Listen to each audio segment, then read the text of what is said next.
అంటే ఆ గురువు ఏం చెప్పాడు? ఏమీ చెప్పలేదు, మౌనంగా ఉన్నాడు. ఇక్కడ మౌనంగా గురువుగారు కూర్చున్నారు. పైగా గురువుగారు కుర్రవాడు, శిష్యులు వృద్ధులు. ఎన్ని ఆశ్చర్యాలు చూడండి. మర్రి చెట్టు కింద ఒక కుర్రవాడు, అదొక ఆశ్చర్యం.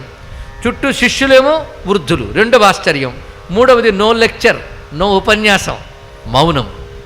మౌనంతో వాళ్ళకి అజ్ఞానం పోగొట్టేశాడు. ఆహా, ఈయనెవడు, ఈయన దగ్గరికి వెళ్తే మనకి జ్ఞానం లభిస్తుందేమో అని వెళ్ళి సనకసనందనాథులు అక్కడికి చేరి ఆ శిష్యుల్లో వాళ్ళు అవి కూర్చుని చూశారు ఆయన్ని.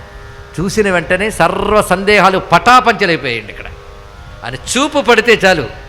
అంటే ఆ చూపు పడితే ఏమవుతుంది, ఇందాక చెప్పుకున్నాం కదా, వెంటనే దోషాలు దగ్ధమైపోతాయి, జ్ఞానం అనే కాంతి వస్తుంది, శాంతి అనే చంద్రకాంతి లభిస్తుంది. ఇక్కడ ఆ ఇచ్చిన గురువుగారు ఎవరు? దక్షిణామూర్తి. అని ఉపన్యాసం ఇవ్వలే. ఎందుకంటే చీకటి బాగా గదిలో ఉందనుకోండి, మీరు దీపం వెలిగించారు, దీపం వచ్చి చీకటి వెళ్ళి పొమ్ము ఎందుకనగా అని ఉపన్యాసం ఇస్తుందా?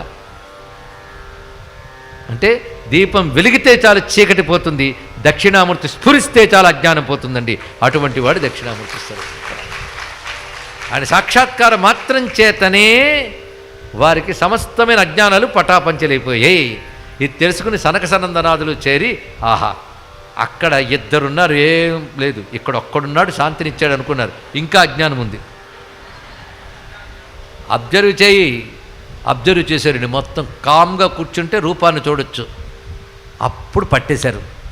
అక్కడ ఇద్దరుగా కనబడ్డాడు ఎవడో, వాళ్ళిద్దరూ కలిసి ఒకటిగా ఇక్కడ కనబడ్డారని తెలిసిందండి. ఇక్కడ